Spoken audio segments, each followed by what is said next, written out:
good Friday morning to all of you as oh wow, it's just gorgeous out there today. It's a beautiful day. Look at that. Just beautiful. Well, we're all preparing for Sunday, aren't we? Yep, at least I am.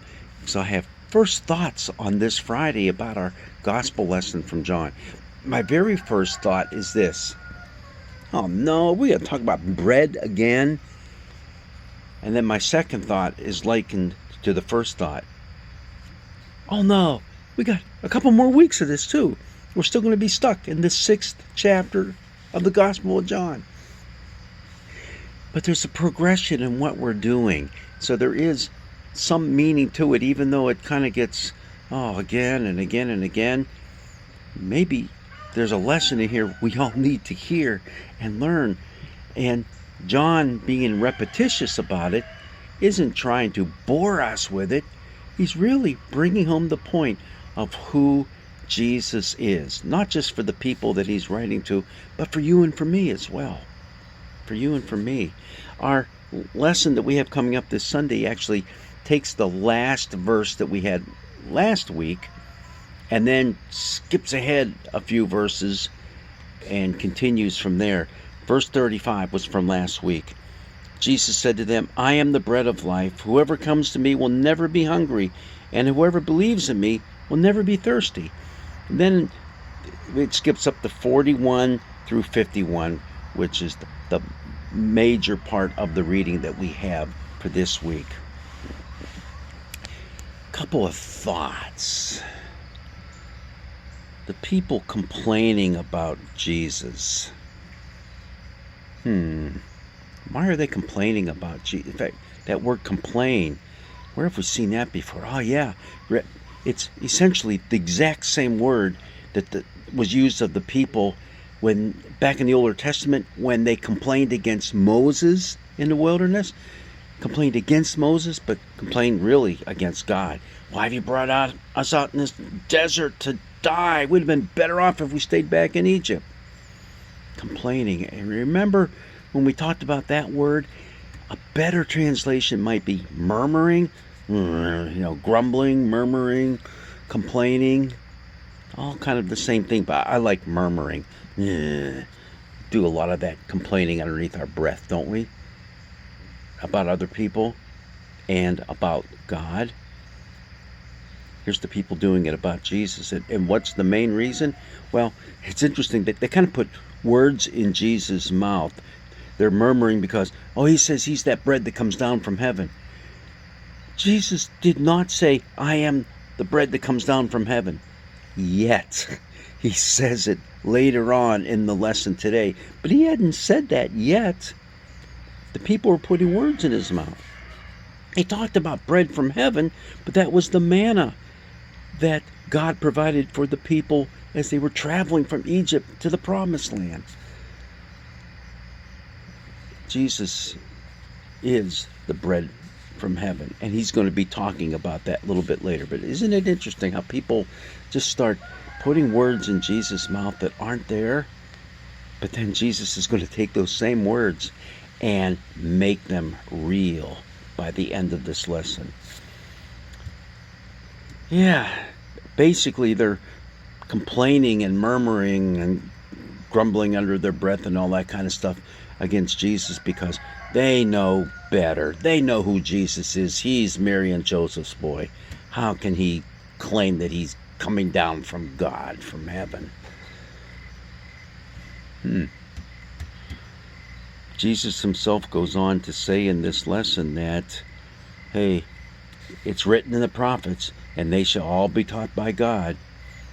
Where's that written in the prophets? Well, that's the book of Isaiah. They shall all be taught by God. Another thought. Jesus had told the people, he said, you know what? No one can come to the Father unless they're drawn by the Father. No one can come to me unless drawn by the Father who sent me, and I will raise that person up on the last day. So there's a lot going on and packed into that statement, but I like that word drawn. You know what it literally means? Dragged. Dragged. God is going to drag us to Jesus. I have the image in my head of little kids being dragged into church by mom and dad. Oh, we don't want to go there. Yep, you're going. Dragged.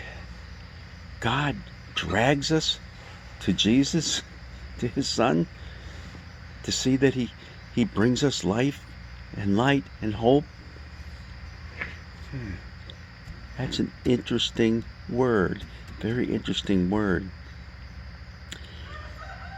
Very truly I tell you, whoever believes has eternal life. A couple of things there. Believes.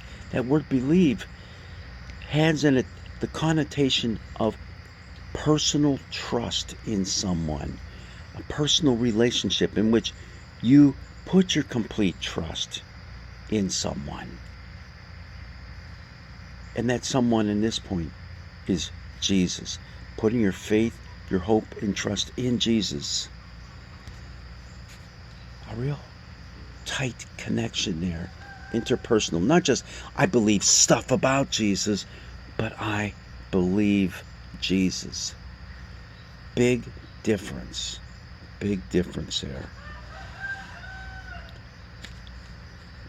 Jesus said, I'm the bread.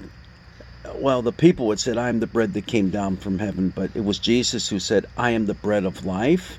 And he repeats that. He repeats the whole talk about ancestors eating manna in the wilderness. But the bread that Jesus has to offer is something a little bit different than just that physical bread. It's bread that's going to offer them not just life now, but life forever, eternal life. And again, the thing we need to remember about eternal life, when Jesus talks about that, that's in the present tense.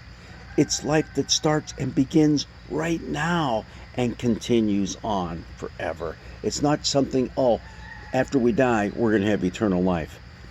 You have eternal life right now.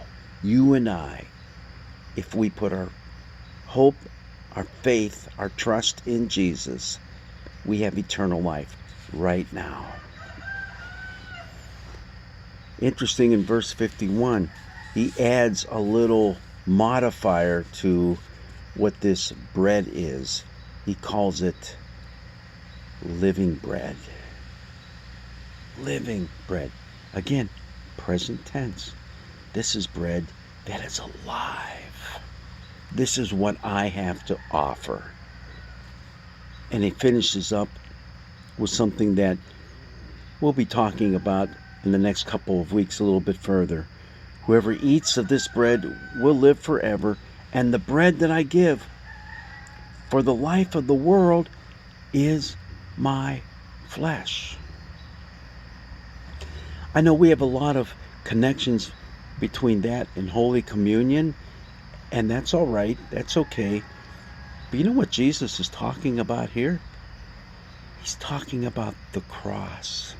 He's going to offer himself up on the cross for you and for me. Let's not forget, this is the Passover time for the people. When Jesus speaks these words and has this dialogue with them, this is Passover time.